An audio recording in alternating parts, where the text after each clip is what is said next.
Hello students. Class 10 geography का chapter lifelines of national economy का ये फर्स्ट ट्यूटोरियल पार्ट है और ये चैप्टर एक्सप्लेनेशन सीरीज है जिसमें हम लाइन बाय लाइन एक्सप्लेन करने की कोशिश करते हैं। लेकिन मैं आपसे कहूँगा कि आप हमारी जो नोट सीरीज़ के वीडियोज़ हैं उन्हें आप ज़रूर देखिए इस चैप्टर एक्सप्लेनेशन की सीरीज़ के साथ, क्योंकि उसमें आपको ये चीज़ें और ढंग से एक्सप्लेन की गई हैं और साथ में मैप्स का भी प्रयोग किया गया है और आपको पॉइंट वाइज उसके अंदर की हम जो भी चीज़ें चैप्टर में दी गई हैं तो उनसे हम क्या पॉइंट्स बना सकते हैं और उन पॉइंट्स को कैसे हम समझ सकते हैं। That have helped our students score 100% marks. So many students have got 100% marks. तो आप उसे ज़रूर देखिए, इसका लिंक वीडियो डिस्क्रिप्शन में मिल जाता है। इसके अलावा आपको वीडियो में कि जो अदर इन्फॉर्मेशन होती हैं उसके अंदर भी इसका लिंक आपको मिल जाएगा नोट सीरीज का, और जो हमारी मैप की जो सीरीज़ हैं उनको भी आप ज़रूर देखिए। तो आइए अब समझते हैं कि life lines of national economy का मतलब क्या है। देखिए, लाइफ लाइन का मतलब जीवन रेखा जिस पर हमारा जीवन डिपेंड करता है, मतलब most important things on which our life depends. जैसे हॉस्पिटल्स हैं यानी डॉक्टर्स, शिक्षा है एजुकेशन यानी टीचर्स, हमारे पेरेंट्स, हमारे रिलेशंस, और आगे आए तो इंटरनेट यानी मोबाइल या जो भी हमारे कनेक्टिंग डिवाइसेज हैं जो हमें हमारे कम्युनिकेशन को स्ट्रॉन्ग करते हैं लोगों से। एक दिन आप भूल जाइए पल भर के लिए, इंटरनेट एक दिन के लिए बंद कर दिया जाए, देन वी फील इंपॉर्टेंस कि इनसे भी ज़्यादा इंपॉर्टेंट तो यही है। उसी प्रकार से इकोनॉमी है किसी भी देश की, यानी कि अर्थव्यवस्था, वो डिपेंड करती है ट्रांसपोर्ट और कम्युनिकेशन के इफ़िशेंसी पे। क्योंकि एक प्रोडक्शन सेंटर होता है, मतलब जहाँ पे चीज़ें प्रोड्यूस होती हैं, और डिमांड सेंटर्स होते हैं, लोग उनकी डिमांड करते हैं।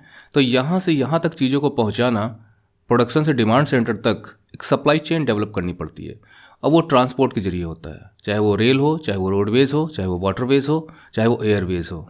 और उसी तरह से कम्युनिकेशन है, क्योंकि without communication how can you know कि कहाँ पे डिमांड सेंटर्स हैं हमारे, और कैसे आप ऑर्डर्स बुक करोगे। और आजकल तो ऑनलाइन रिटेल की व्यवस्था है, तो जिसमें ट्रांसपोर्ट के साथ साथ इंटरनेट का भी यूज़ होता है, और वो एक कम्युनिकेशन का मीडियम है। तो किसी भी देश की इकोनॉमी इन पर मूव करती है, इसलिए अच्छा खासा सड़कों का जाल सरकार बिछाने की कोशिश करती रहती है, जो लोगों के घूमने के लिए पर्सनल पर्पज़ के साथ साथ मार्केट की इकोनॉमी को भी कनेक्ट करती है। जैसे हमारे शरीर में नसों का जाल बिछा हुआ है, क्योंकि ये लाइफलाइन जो है एक नेटवर्क से डेवलप होती है और उनमें ब्लड सर्कुलेट करता रहता है, तो हमारा हार्ट पंप करता है और हमारा जीवन चलता है। उसी प्रकार से ये जो नेटवर्क होता है ना ट्रांसपोर्ट का, कम्युनिकेशन का, ये भी आर्टरीज हैं किसी इकोनॉमी की, जिन पर जीवन दौड़ता हुआ रहता है। इकोनॉमी पंप करती है, अच्छा सर्कुलेशन अच्छे हार्ट के लिए ज़रूरी है। उसी प्रकार से अच्छा एक network, efficient network of transport and communication is necessary for the health of economy. तो इसलिए हम यहाँ पे ट्रांसपोर्ट एंड कम्युनिकेशन से रिलेटेड पढ़ेंगे इस चैप्टर में। तो आइए लेट्स स्टार्ट। हम अपने जीवन में डिफरेंट मटेरियल्स एंड सर्विसेज का यूज़ करते हैं। कुछ तो हमें हमारे सराउंडिंग्स में मिल जाती हैं, आसपास ही मिल जाती हैं, और कुछ के लिए हमें अदर प्लेसेस पे जाना पड़ता है, वहाँ से लाना पड़ता है। लेकिन ये जो गुड्स एंड सर्विसेज की जो हम बात कर रहे हैं ना, ये खुद तो मूव करती नहीं है लोकल्स पे, उन स्थानों पे जहाँ पे इनकी डिमांड है, वहाँ पे खुद तो सप्लाई के तौर पे जाती नहीं है। यानी एक सप्लाई लोकल हो गया और एक डिमांड लोकल हो गया, जो मैंने डिमांड सेंटर ग्रुप में बताया था। और सप्लाई लोकल मतलब जहाँ से वो चीज़ प्रोड्यूस हो रही है, जहाँ पर इनके मूवमेंट के लिए, मतलब जो सप्लाई लोकल है जहाँ पे चीज़ प्रोड्यूस हो रही है, और जो डिमांड लोकल है वहाँ तक पहुँचने के लिए हमें ट्रांसपोर्ट की ज़रूरत पड़ती है। Means to connect these two centres necessitates the need for transport.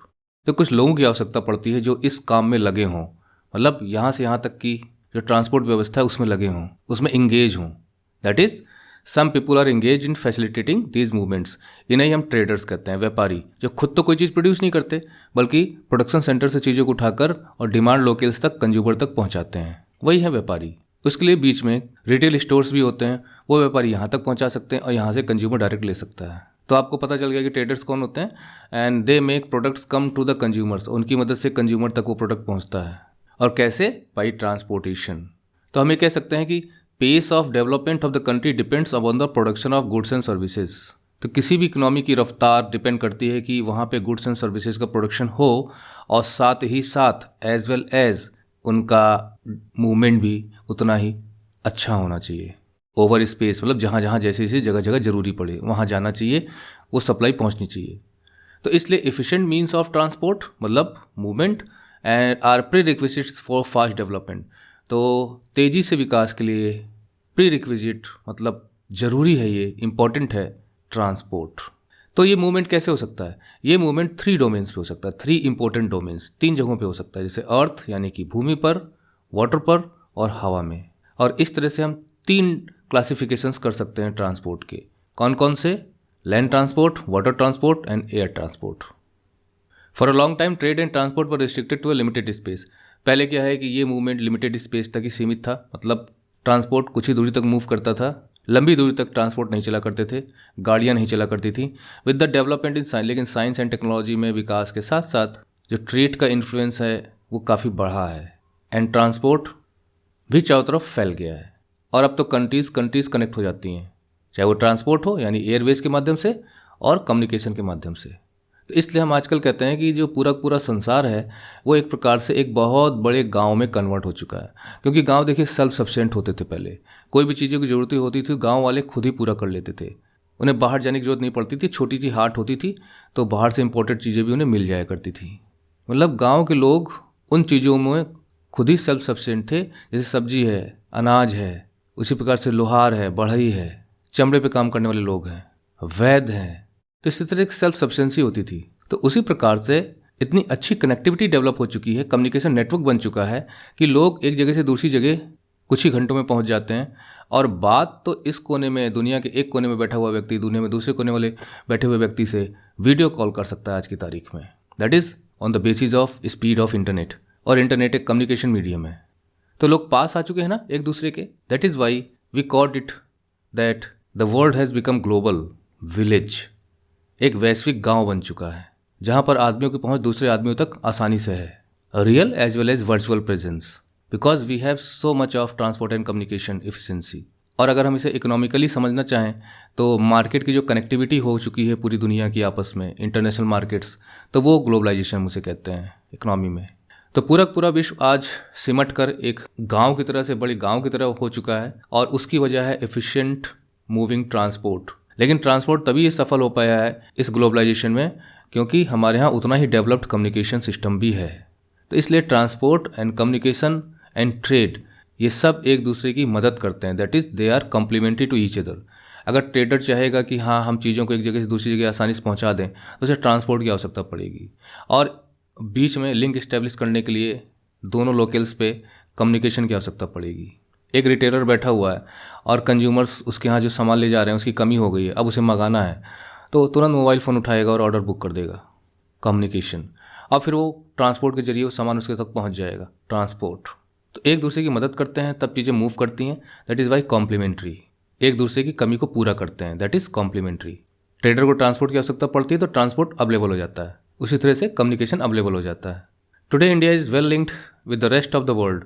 तो आज दुनिया में भारत भी बाकी दुनिया से जुड़ा हुआ है, जबकि भारत एक वास्ट कंट्री है और डाइवर्सिटी भी काफ़ी ज़्यादा है। वो डाइवर्सिटी लिंग्विस्टिक भी है एंड सोशियो कल्चरल प्लूरिटी भी हमें देखने को मिलती है, क्योंकि तरह तरह की भाषाएं बोली जाती हैं तो लिंग्विस्टिक डाइवर्सिटी हो गई, और तरह तरह के धर्म और सांस्कृतिक परंपरा को फॉलो करने वाले लोग रहते हैं तो सोशियो कल्चरल प्लूरलिटी भी हो गई। प्लूरल आप जानते हैं, मोर देन वन। तो हमारे यहाँ कोई यूनिफॉर्म रिलीजन तो है नहीं, कोई यूनिफॉर्म कल्चर तो है नहीं। That is it is we have a plural culture, there is plurality in India. तो रेलवेज़ हैं, एयरवेज़ हैं, वाटरवेज़ हैं, न्यूज़पेपर्स हैं, मतलब कम्युनिकेशन, रेडियो है, टेलीविज़न है, सिनेमा है, इंटरनेट है, etcetera have been contributing to its socio economic progress in many ways. तो भारत की डाइवर्सिटी को साथ लेकर यानी सोशियो यानी सामाजिक और आर्थिक विकास उन्नति हम कर रहे हैं अच्छी खासी ट्रांसपोर्ट और कम्युनिकेशन नेटवर्क की वजह से, क्योंकि हमें दुनिया भर की खबरें, पूरे देश की खबरें मिल जाती हैं कम्युनिकेशन के माध्यम से, चाहे वो टीवी हो चाहे जो हो, और हम एक जगह से दूसरी जगह आसानी से पहुंच सकते हैं ट्रांसपोर्ट के माध्यम से। तो people come together and it creates a unity, a bond, क्योंकि हम ज़्यादा इंटीमेट होते हैं, ज़्यादा परिचित होते हैं एक दूसरे से, ज़्यादा नज़दीक आते हैं, अंडरस्टैंडिंग बढ़ती है, एक दूसरे के बारे में जानकारी मिलती है, नॉलेज मिलती है। तो ये सारा कुछ भी होता है इन्हीं की वजह से। The trades from local to international levels, चाहे वो लोकल लेवल पर ट्रेड हो चाहे इंटरनेशनल लेवल पर ट्रेड हो, इससे भारत को मजबूती मिलती है। मतलब it aids vitality to the economy, कि हम इम्पोर्ट भी कर सकते हैं, हम एक्सपोर्ट भी आसानी से कर सकें। That aids vitality to economy. और इसने हमारे लाइफ को भी इनरिच किया है। It has enriched our life and added substantially to growing amenities. और जो हमें सुख सुविधाएं चाहिए होती हैं वो भी हमें अब ज़्यादा से ज़्यादा उपलब्ध हो पा रही हैं, फैसिलिटीज़ ज़्यादा से ज़्यादा उपलब्ध हो पा रही हैं, और लाइफ के कंफर्ट्स हमें ज़्यादा मिल रहे हैं। यानी आज की तारीख में अगर आप इंपोर्टेड चीज़ों का यूज़ करना चाहते हो तो उन्हें भी ऑनलाइन बुक कर सकते हो, मंगा सकते हो, आपको मार्केट में अवेलेबल हैं। आपको फ्रिज चाहिए, एसी चाहिए, कूलर चाहिए, कार चाहिए बड़ी बड़ी ब्रांड्स की, वॉचेस चाहिए, मोबाइल फ़ोन्स चाहिए और कंज्यूमर प्रोडक्ट्स चाहिए, वो आपको अवेलेबल हैं आसानी से। Just because of this connectivity the world has been converted into a large village. America की बनी हुई चीज़ आपको आसानी से भारत में मिल जाएगी, भारत की बनी हुई चीज़ अमेरिका में अवेलेबल हो जाएगी। Just because of this great connectivity on which economy moves, that is the lifelines of economy. In this chapter we will see how modern means of transport and communication serve as lifelines of a nation. हम देखेंगे किस प्रकार से transport and communication का network एक प्रकार से किसी भी राष्ट्र की लाइफलाइन बनकर काम करता है और उसकी मॉडर्न इकोनॉमी के लिए भी। इट इज़ दस एविडेंट, मतलब ये क्लियर है कि dense and efficient network, dense का मतलब सघन, ये नहीं कि पता चला कि यहाँ गाँव यहाँ गाँव यहाँ गाँव यहाँ गाँव यहाँ गाँव यहाँ गाँव तो एक सड़क जा रही है। अरे हर जगह सड़कों का मूवमेंट होना चाहिए। तो जितना ज़्यादा डेंस एंड एफिशिएंट नेटवर्क होगा ट्रांसपोर्ट एंड कम्युनिकेशन का, उतनी अच्छी मदद ग्लोबल ट्रेड में मिलेगी, और चाहे वो लोकल हो चाहे वो नेशनल ट्रेड हो। आज आप सुबह उठते हो और आपको मिल्क मिल जाता है बहुत आसानी से, जाके अमूल का आप पैकेट खरीद लेते हो। अब सोचिए वो कब कैसे चलता होगा, यानी कितनी भी दूर भी उसका प्रोडक्शन होता है वो आपको मार्केट में मॉर्निंग में, अर्ली मॉर्निंग में आपको अवेलेबल हो जाता है। उसके लिए ट्रांसपोर्ट चाहिए होता है और रेगुलर ट्रांसपोर्ट चाहिए होता है। अब उसी चीज़ को आपको बाहर भेजना है तो आपको इंटरनेशनल एयरवेज़ का यूज़ करना पड़ेगा, या ओवरसीज़ ट्रेड के लिए आपको शिप्स का इस्तेमाल करना पड़ेगा। तो साथ में मूवमेंट होते रहने के लिए लाइफ लाइन्स का नेटवर्क बहुत ज़्यादा ज़रूरी है। कि देखिए किस प्रकार से जो मीन्स ऑफ ट्रांसपोर्ट उन्हें हमने 3 क्लासिफिकेशन दी हैं, लैंड, वाटर, एयर। तो लैंड में रोडवेज, रेलवेज, पाइपलाइंस, इनको हम स्टडी करेंगे। वाटरवेज में मतलब कंट्री के अंदर अंदर है तो इनलैंड हो जाएगा, और ओवरसीज़ जब हम दूसरे देशों को भेजते हैं अपने जहाज़। और एयर में डोमेस्टिक एयरवेज भी हैं, इंटरनेशनल एयरवेज भी हैं, मतलब ये इंडिया के डिफरेंट पार्ट्स को कनेक्ट करती हैं और ये इंडिया को डिफरेंट कंट्री से कनेक्ट करती हैं। और ये पब्लिक अंडरटेकिंग्स, मतलब सरकार भी एयरवेज चलाती है और प्राइवेट जो कंपनियां हैं वो भी अपने एयरलाइंस चलाती हैं। तो सब हम स्टडी करेंगे इस चैप्टर में। तो okay, thank you for watching this video tutorial. Ajit sir says you goodbye. Study well to score well.